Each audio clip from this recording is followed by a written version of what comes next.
You're listening to the Next Team podcast. Hello, ladies and gentlemen, and welcome to another new episode of the new year from the Next Team podcast. And hope we all had a great Christmas and a fantastic start to the new year.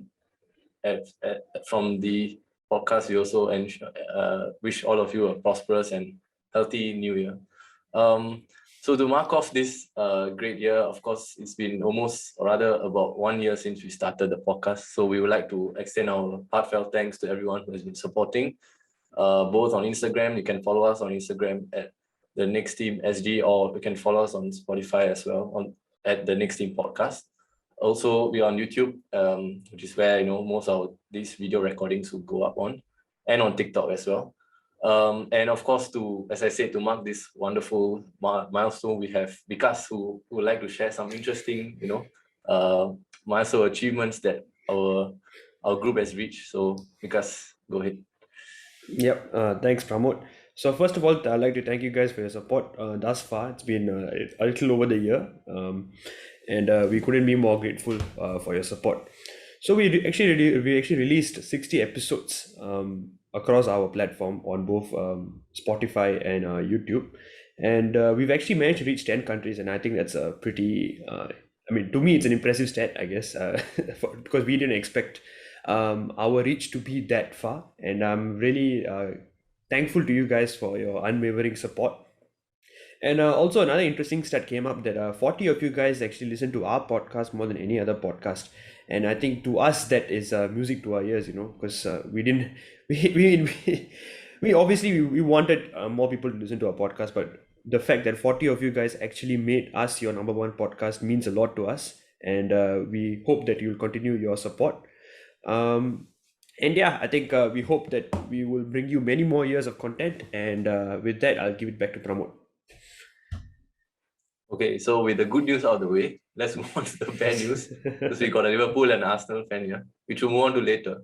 But so starting off with some possibly foresight into the new year, we got from the podcast, we want to give you all some bold predictions from our side. And I'm a risk taker myself. I've given multiple bold predictions that have been unaccepted by majority of the people. But anyway, so anyone wants to start off with... What are you going to hit us with this time? Okay, I'll keep mine for the end because mine is... Okay. I think one of you may cover it. So one of you all can start off. Maybe Vikas, or actually not. Yeah, since Vikas spoke, Tarun, why not? Yeah. My bold prediction for 2022, and I think you will all be very happy to hear this, is that Man City are not going to win the title. Yeah. Okay, that's pretty bold. It's very bold, yes. Bold or just illogical? What's your reasoning for it? Is there anything backing, or is just a gut feeling? It's just a hunch. I don't know. Have a feeling this might not be their year. So you expect Rodri to slip, just like Gerrard. Maybe. You never know. What do you think will happen that's going to not make them win? Injury, something, or just poor form? What do you predict to go wrong for them?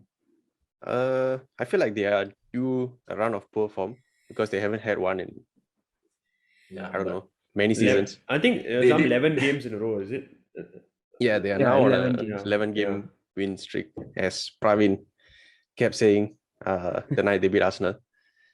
So that is a bit unforgettable for us right now. So I think they're due some poor form. Hopefully that will come at the right time and not after they mathematically win the title or something. True. It's quite terrible for a neutral fan. I'm a United fan, but technically I'm neutral at this point because there's no hope. You guys are nowhere close to the title race. So makes sense. So it's just one horse, just Man City at the moment. I don't like it. And it's not even half this. Okay, it's just nice half the season. So, yeah. Funnily enough, this season was touted to be more competitive than the last. But last season Liverpool were on top at Christmas. So at this time, City are 10, 11 points ahead of them. I know it's Liverpool have a game in hand, but still, they're starting to farm the league. City are 10 ahead of Chelsea, who are second. Yeah. Yes. They are playing next, I think, Man City and Chelsea. So that. Yep. Chelsea have to win that game to make anything on the title race. And even if it's a draw, then I feel like it's done. Yeah. So who wants to give the next one? That's a pretty bold prediction. Yeah. Yes, that's right. Start the new year optimistically, guys. Optimistically. On that note, Arsenal to win it. Yeah. Arsenal top 4. Bro, calm down. Let me think. Okay, I'll go for Arsenal for top 4, even though I know that it's going to be quite difficult for us. There's a few factors working in our favor, to be honest. I still think it's a bold prediction. I know what you're going to say, but I still think it's a bold prediction. United's quality and Spurs, they have the best manager out of the 3 teams, I feel. I think that's pretty clear. So I feel like those factors still, they are probably the favorites. Spurs, as much as it hurts to say, they probably are the favorites, in my opinion. But Arsenal, I guess we have the advantage of more rest and training in between games that United doesn't have. And then I think what we have over both teams is that we have a bit more familiarity with the system we're playing because Arteta's been here for quite a while now. And yeah, that's what I think we saw in the City game, which we'll be talking about later. But maybe those things might help us be more consistent in this second half of the season. And yeah, so I guess I'm going to back us to finish top 4. Fair enough. Would you say West Ham are in the top 4 fight? Yeah, definitely. I mean, they're a point behind us. I don't see why not. Yeah. I mean, you mentioned Arsenal, Spurs, and United, but you completely left out West Ham. Yeah, I just feel like West Ham with the Europa League, they might want to focus on that because they don't have many attempts to win a European trophy. So, and also I feel like their squad is being stretched in already. Their entire backline was out against us. I remember that. So things like that might not work in their favor. And yeah, I just feel like Spurs, United, Arsenal. I know Arsenal haven't done it in recent times, but we have a history or culture of finishing the top 4, and that counts for something, I feel. So yeah. Of course, yes. Yeah, by that logic, we should have won the league quite a while back. But yeah. No, as in, I don't know. I think the players that you guys have, at least Spurs and United, maybe okay, count out Arsenal because we haven't had that experience for quite a bit. But Spurs and United, they have players that have finished in the top 4 before. And they know what it takes to maintain that level, which is why I give them the edge. But I think West Ham are not far off quality-wise and cohesion-wise as a squad. Speaking of which, do you guys see Lanzini's goal?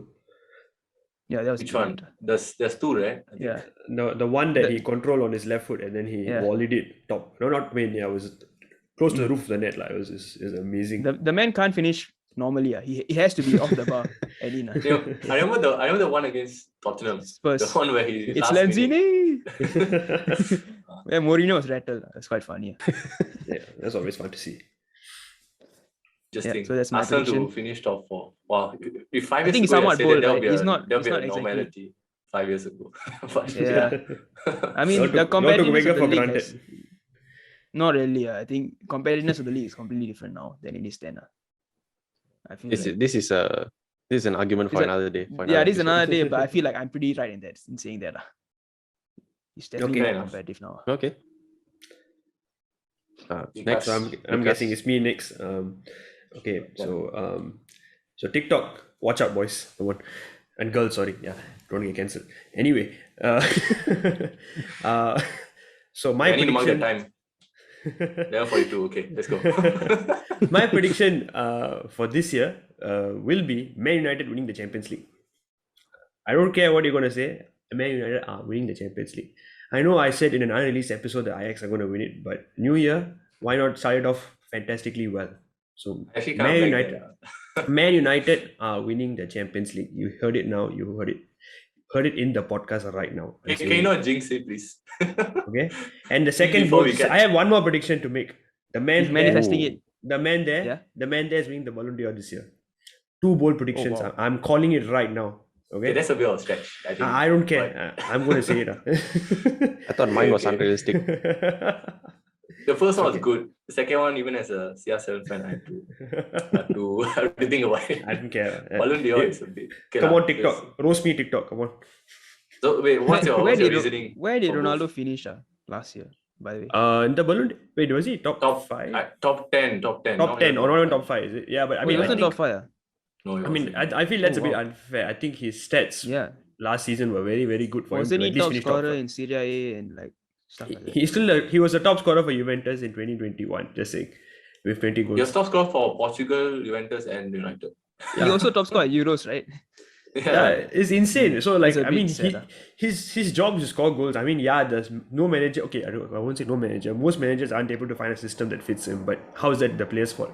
The striker's job is to score goals. He's been scoring goals. I feel like it's up to the manager to find a system find a system that sort of puts Ronaldo in the forefront of it. So It is a challenge to find a yeah. system for him. Pure strikers are not as common as they used to be. Yeah. Like a lot of players, they have integrated roles. So maybe that's why Ronaldo. True. He's a symptom of that. I actually kind of back what Vikas said, because Ronaldo is the king of the Champions League.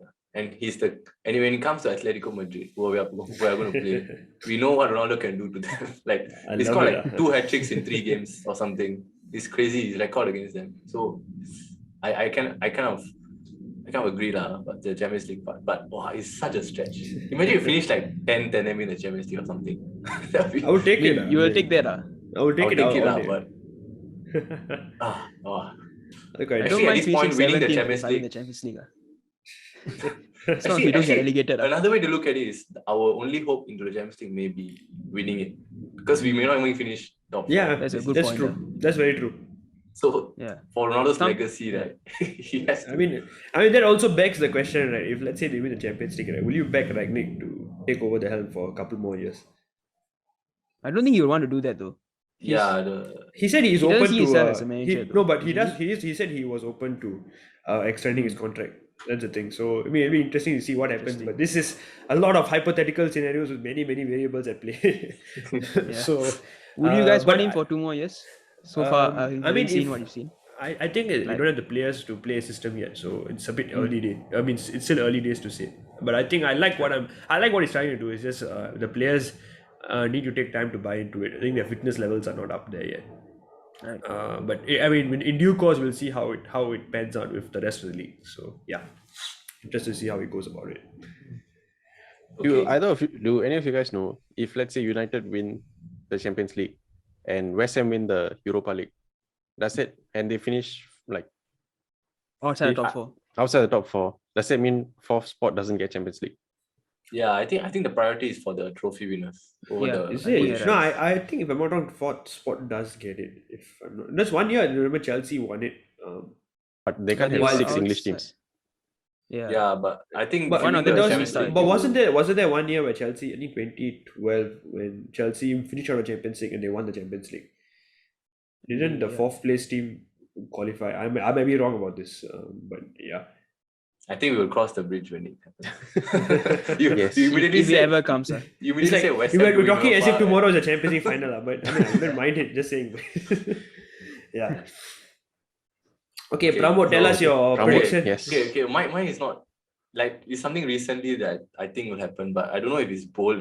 It's definitely not as bold as Champions League for level, because okay, my thing is next summer, June 2022, either Lukaku or Tuchel will be out of the transfer squad. One of them will be That's sacked. not bold, lah. That's not Wait, really that's bold. You bold. bought one guy for 100 million and the other guy just won in the Champions League and they're gone in 1 season. I mean, How can that be bold? Chelsea I have think never Lukaku been is gone known in with this winter transfer window.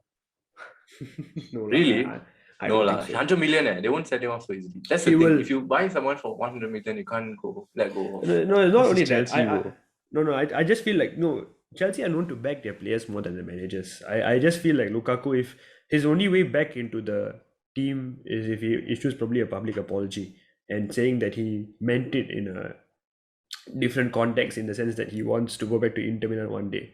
And maybe it was taken out of context. That's the only way he can find himself back into the team. That's one thing. And secondly, I think the why I don't think it's a bold prediction is because Chelsea have never been known to back their managers. I mean, they didn't back Mourinho, who's arguably But the this guy best won them ever the coach. Champions League in 6 months. Yes, but Chelsea's formula has always been to focus on the short-term results. It's never been giving a manager a long enough period. Because even Ferguson, for the amount of years he's lasted, right, he's had seasons where he hasn't performed to his best level, but Man United will still back him with more, I mean, with a longer contract.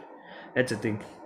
So I won't be surprised to see Tuchel go, if let's say Chelsea put on go on a stinker of a run, for example. I really wouldn't see, wouldn't be surprised to see him get sacked, in all honesty. I feel like the That's pressure it. is already kind of increasing now. Yeah, with I the mean, Lukaku imagine situation. today. Okay, imagine if they lost against Liverpool. I mean, they're just going Yeah. further and further behind the title race. I mean, okay, I'm not talking about hypotheticals here, but the thing is, it just takes a few results to change the whole atmosphere, especially in the board level. Roman Abramovich hasn't been known to back his managers through tough times. So I really won't be surprised to see your prediction come true. Okay. I mean, what's the I thought longest the manager has lasted at Chelsea? I think 3 years Mourinho, maybe. Mourinho, 3 Mourinho, years, 3 years. probably. 3 Yeah. years. That's not a very long time. I know Exactly. they changed 17 managers in 10 years or something. Some Yeah. weird stat. Yeah, it's mad. Okay. My reasoning was because, I don't know, £100 million signing, and then he comes and literally screws up the club that he claims to be his home since 16 years old. I don't know, man. Just seems too much of a drama for I mean, Tuchel. it is drama. It is good drama, to be fair. That's but, why I think it'll be Lukaku leaving, because he's speaking out against the club, not just the manager.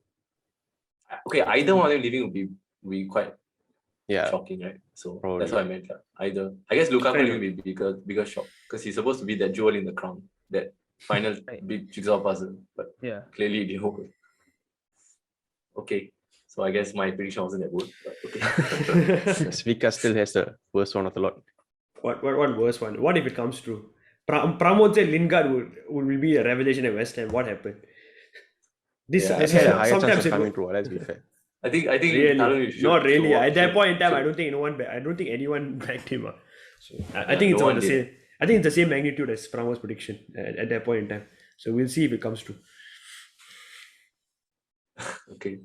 Okay, wait. So wait, you want to move on to the recent results? Yeah. Yep. Oh, okay. So of course we had the big match on Saturday, I think. Yeah. Arsenal versus Man City at the Emirates. And it was a very good game for neutral to watch. And we saw how, like what Arjun said, we saw how Arsenal had this identity of this young squad. We got Partey coming back with his 2016 Partey coming back. Then we got Tomiyasu showing why he's potentially one of the upcoming best right backs in the league. And of course, there's other decisions that we can talk about. Arjun, you want to raise anything about the fouls or anything that stood out to you?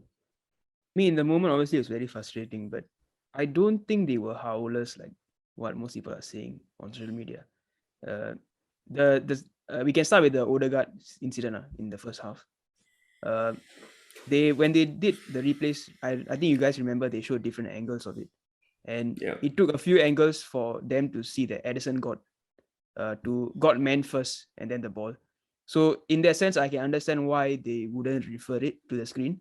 I still would have liked them to why take the risk? It's a potentially huge moment, early in the first half.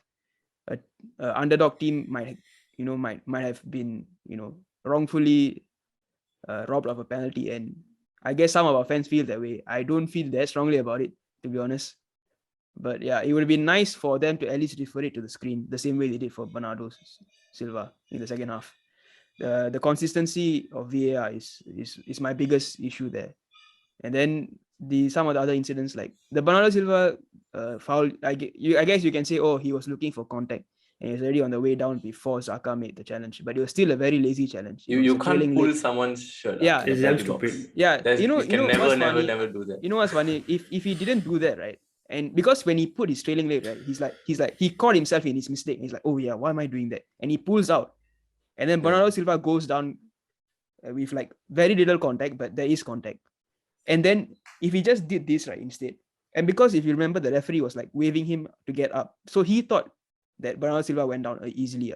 And I think what changed the decision was that he saw it in the big screen. He saw him holding him back, and when you do that, it's very hard for the referee to look past it.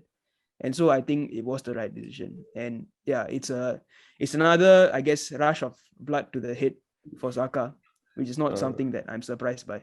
Speaking of rush of blood, what about Gabriel's red card? That was the most disappointing part. Honestly, I think our fan base gets so riled up about Zaka, but to be honest, Gabriel's incident was way worse. The first yellow was for scuffing the penalty spot, which didn't do why much. would you do it in front of the ref? It's so stupid. Do you see Rio Ferdinand and Johnny Lescott ripping into him, absolutely ripping him to shreds? There was really no need. Yes, as a centre back, you try your best to avoid getting on a yellow, because once you get on a yellow, it becomes very, very tricky with players like Mahrez, Sterling, so many runners who can get in behind your defense. You're putting yourself in a very difficult situation. And then the second one, where he comes out and he's trying to press aggressively to Jesus, which I get, because you don't want them to get too much control in the midfield. I get that. But again, going for the man first and instead not playing the ball, which is what he should have done.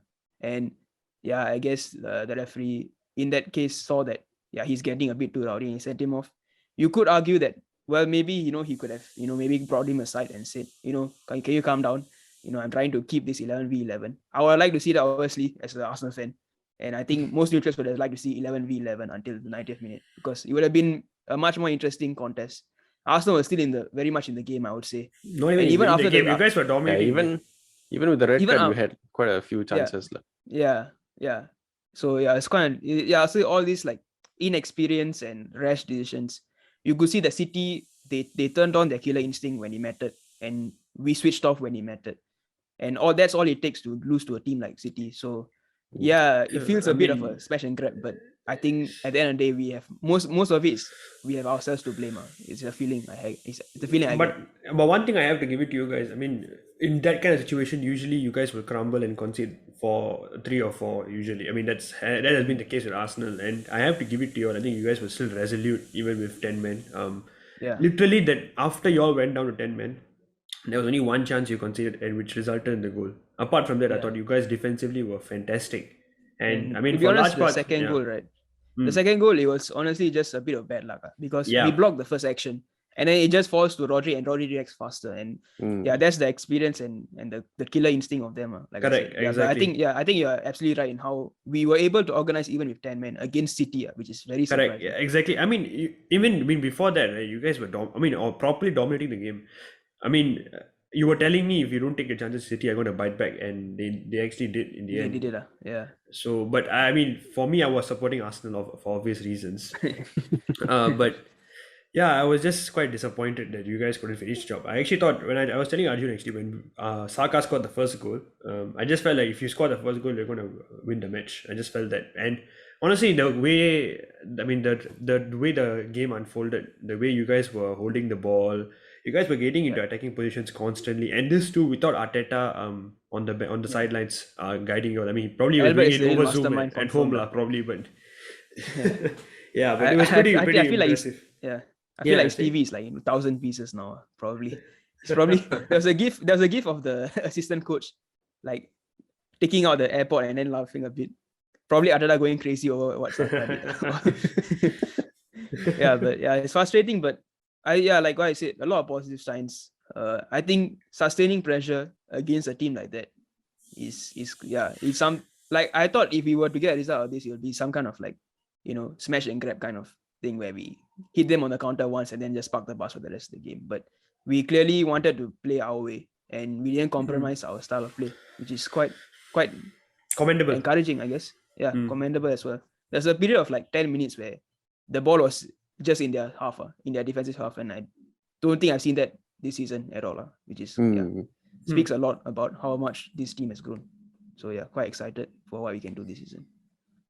I think you also have to appreciate Partey, who goes super underappreciated. I think for me he was man of the match, but for reasons that you can't explain with stats, it's just look at him play, get the ball. It's just back to Atletico Madrid. Partey. He's the all action midfielder, dude. Like the defensive presence, the ability to break lines with his passes. Like he does everything. I think he did this one nutmeg on Bernardo Silva, which just opened the left side of the field completely for us. It's just those kind of touches of class that some things you can't coach, some things just come naturally to people. And it's funny how he pulls off this performance right before AFCON. Thanks. Where was this Wow. part? If we get this party for the rest of the season, wow, we have actually quite a solid midfielder. Yeah, so All right. Hopefully your top 4 dreams can be by. dreams can be by. If anyone knows that. Everyone knows That's it. Bruno Fernandes. Bruno thing. Fernandes. Okay. Bruno Fernandes. Okay, anyway. So are we done with Arsenal and City? Yeah, I think so. I just feel like this might be one of those games that just pushes Arsenal to go on another winning streak, or at least an unbeaten streak. What do you think, Arjun? Hopefully, we have a big game coming up against Tottenham. Actually, I mean, Yeah, but you at their ground. guys always beat Tottenham, so I would expect you all to win. Okay, to be fair, our away record this season has been quite dodgy. So and Conte's team is looking good. Conte so is known for clean sheets, so this should be a good game. On Yeah. paper, it looks a very good game because both teams confident, improving. So yeah, that's a big game for us. We have to win the game to keep in the top 4 race because they have games in hand on us. But yeah, like what Tarun said, it feels like this is a moment where we can step up and go to that next level you want to see. It's kind of ironic how the game that Arteta lost, most Arsenal fans are buying into his philosophy. It just shows maybe he's the reason why you want him not being there. So next time you play a big team, right? Just keep him at home. That's a superstition now. Get the Carlos guy to give. Where the airport's at this. Okay. Sure. So we're moving on to next game, or do you want to have anything else to add on the Arsenal game? I think we're good. Yep. Okay, so the next one is the Liverpool-Chelsea game yesterday night, or rather today early morning, how you look at it. But my thing was before the match, I was like, oh, this is going to be a super interesting game because Klopp is not on the pitch, Matip, so many people got COVID. Then I was Firmino, Firmino, then Reece is not playing, Lukaku's not playing. I was like, wow, both team was super depleted. Kelleher is cold though. That guy is cold. Kelleher was amazing. Yeah. Then, so even with all these losses, both teams came out, played very well, I think, in my opinion. So Tarun, explain to us what went wrong. Yes. First of all, I have to start by saying it. Like, if you were a neutral fan watching that, it was a brilliant match, especially the first half. It was probably everything you would want in a entertaining half of football. Liverpool 2-0 up. That was done in very good fashion. First goal, capitalizing on a mistake, but it's good to see Mane back on the score sheet. I really have to say, guy deserves a break. And the second goal, what a finish! That was very nice from Salah, and the pass from Trent, of course, proving again why he's the best right back in the league. And then it all fell apart with the 2 goals. I saw the first goal go in, and I was like, shit, this is where it's going to go wrong. This is where we lose the game. And if you guys check our WhatsApp group, I did say, let's say you guys want to lose this. I'm happy we didn't, but it's that mentality change for Liverpool. I think we haven't been that good coping with that this season. I saw a stat that Liverpool have taken the lead 17 times and only won 12 of them. City have done it 17 times, they've won all 17. And I think that's the difference between them and us. And this season, the midfield has been one of the main issues for me, at least. And I think a lot of Liverpool fans will agree. That is probably why we are struggling to keep a lead so much. We don't have the control. Right. A midfield partnership of Henderson and Milner is not making it.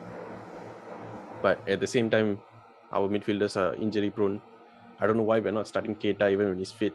That guy has a lot more to offer than either Hendo or Milner do. I mean, I love Henderson, but facts are facts. So I honestly thought Henderson had a very good game. I don't know. I watched the game as well. I thought Henderson was playing. It was pretty good. I just felt like Milner was a bit off. I think Milner has been off for quite some time.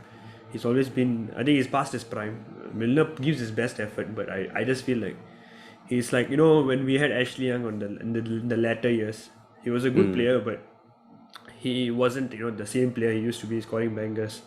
So that's what I felt Milner was. But Henderson, I thought I don't know. I just felt like he had a pretty decent game. I thought he was a bit hopeful with the ball rather than purposeful. I don't know. You guys like to play the ball in the air in the midfield, right? Like chip, go from front. But then he kept misplacing passes or like he keeps trying to push play it first time. I don't know why he doesn't take his time on the ball a bit more. Yeah. And that's one of the reasons why we don't have the stability in midfield. If you keep pinging the passes, then you're not going to keep the ball, obviously. We just need to, maybe, I don't know if it's a tactical thing or if he just feels that is his best style of play.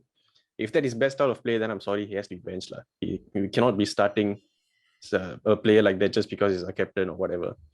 We need to hold the ball more. That is really the main thing that I feel is the reason why we are dropping points. But at the same time, the Chelsea game, you can see it and see Liverpool went 2-0 up and then they considered 2 and then I think you guys were first of all lucky to go 2-0 up. I'll be honest. Really honest. You guys were poor. The first goal was poor defending. He should have just booted it away. I don't know why he tried to go for it with his head. But the second goal was pure class. Good play. The LeBron James of soccer. Oh, no, I'm talking about Liverpool. Oh, you're talking about Liverpool. Sorry. My bad. Sorry. The way he shimmied past Chelsea's first goal. There's nothing you can do about it. There's literally nothing you can do about it. Oh my god, what? He was off the air when he hit that, both his feet were off the air. Off the ground, not off the air. Off the ground. Yeah, he was backpedaling 2 feet off the ground. You expect that to just either end go up in the stands. 2,000 miles to the left or right of the goal or end up in the stands. But no, it hits the post, goes in. Nothing Kelleher can do that. And the second goal, I don't know. I guess you could say that should have been defended better, or maybe Kelleher should have reacted. It was better. Van Dijk's fault. I saw the halftime analysis. Apparently Van Dijk hadn't been tracking his runner, so Van Dijk is past his prime. That's what we learned. Liverpool are never winning the league. Oh my god. Because I think as United fans, but it's I'm having a lot of fun. Clearly. Yeah. But this pattern of us getting cut open down our right side is getting a bit too familiar and it's a bit scary. And it especially happens when we see Trent and Henderson link up on the right. Because those two leave a lot of space between them. I don't know what Henderson is thinking this season. He keeps playing right wing for some reason. And he's pushing Salah out of position. And that means now Trent has to defend 2v1. So it's not, the right side is not looking very good at the moment. I think left side was brilliant today. Yeah. Costas had a world-class game, if I can say that. Yeah, world-class game. I don't know if you all agree. Yeah, I think he looks sharp. Yeah, he is proving to be an incredible backup for probably one of the best left backs in the world. He's your Tavares. Okay, since you're talking so much about Liverpool, right? I want to just focus on Chelsea. I just want to say one thing. N'Golo Kante was everywhere on the pitch. He was covered amazing. He covered every blade of grass on the pitch, and he was, in my opinion, he was the reason why Chelsea actually came back in the game. Because he never gave up running even 1 minute. He was always on it. I see him near the attack, he's there. Defensively, he's there. In the midfield, he's there. I literally didn't see him not being involved in the pitch. I would love to see his stats at the end of the game. I would love to see how many touches he took. But he also played a crucial goal. It's just a red paper. Yeah. Everywhere. It's insane. I mean, I would love to see. I would love to see. The Pulisic goal, right? Actually, he gave the assist. It was a very nice. Very nice touch. The weight of the pass was the key, I think, for that goal. And Pulisic, the Vietnam guy, finished it very well. So in case you guys don't know the reference, it's from Pawn Stars. You guys can watch. Americans talking about Pulisic, comparing him to Messi and Ronaldo. Oh. Yeah, so that's Pawn Stars, the TV show. Yes, PAWN, guys. Thanks for clarifying, Tarun. Almost got cancelled, bro. Why is that cancelled? It's a noble profession, guys. Come on. Wait, what? I think we're going off topic here, guys. Yeah, we're gonna cut that out. How do you go from Okay. Back to football. Yes, back to football, Yes. please. Yeah, who was speaking actually? Vikas was talking yeah, about yeah. Kante. N'Golo Kante, yeah, Kante was had an amazing game. Apart from that, one more thing. Second half, Mendy had a very good game. Liverpool could have easily snatched it in the second half. I think first half blocked Chelsea. Mendy had quite a few good saves. Like the first half, he had one very good save of Salah. Was it the one he was trying from halfway? No, Or was that's it second Oh no, half. that was Second second half. half. That No, was but the that was save. mad That save. that was was a that very was the good save of the save as match. That was the save of the match. Backpedaling and then what a save. It's just throwing himself at the ball. That's a great save. Yeah. Yeah. So yeah, I think Mendy and Kante were my standout players from Chelsea. I mean, attack wise, they've always are on it, but I just feel like these two like ensured the result for them for being at least a draw. Liverpool, I would say Liverpool and City are like. I mean, I can draw parallels to both the games in that Liverpool weren't on it just like City, but they managed to get a result out of it. So I that's think it was quite a. I mean, okay, balanced second match, half. Okay. What I meant was maybe in the first half, you guys didn't deserve to get a 2-0 lead, and you guys took it. You guys took your chances, whereas Chelsea didn't. So I think that's the quality between Liverpool and City compared to the rest of the league. And we had some decent chances in the first half. We could have been more than 2-0 up. If not for Mendy, could have been Fair 3 enough. at But least. I also feel like Chelsea could have scored just as many or more. Yeah. Pulisic had a chance right at the start, right? The Keller Correct. save, yeah. Keller save. Yeah, that was a very good save. Keller had a very good game, by the way. Yeah. I mean, I think He you guys looks already very acknowledged it. composed. Like On the ball, he never panicked stone-faced. once.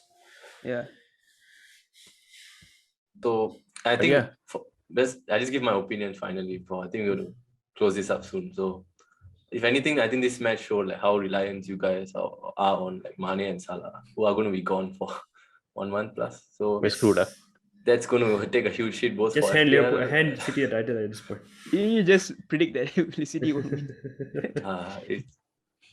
It's just not good for the competitiveness of the team and also for FPL because Salah gives points. But It's okay. No you more. can put Salah. You can put the Salah money into someone else. yeah, That's true. Put it in Okay, Origi. so No. I think anyone else has anything to say? Yeah, I think we're good. Okay, so that concludes our first episode of 2022. Hope you enjoyed that, and this coming few game weeks are going to have some big fixtures between the big six. So be sure to watch us, discuss those games, and of course, I think the Champions League is happening soon next month, so that'll be interesting as well. So so with that, we would like to again thank you for your support for the past 1 year, and of course, join our FPL and support us on all our social platforms. All our links will else be in the descriptions, guys. Okay. Okay. Bye-bye. Bye, guys. Ciao, guys.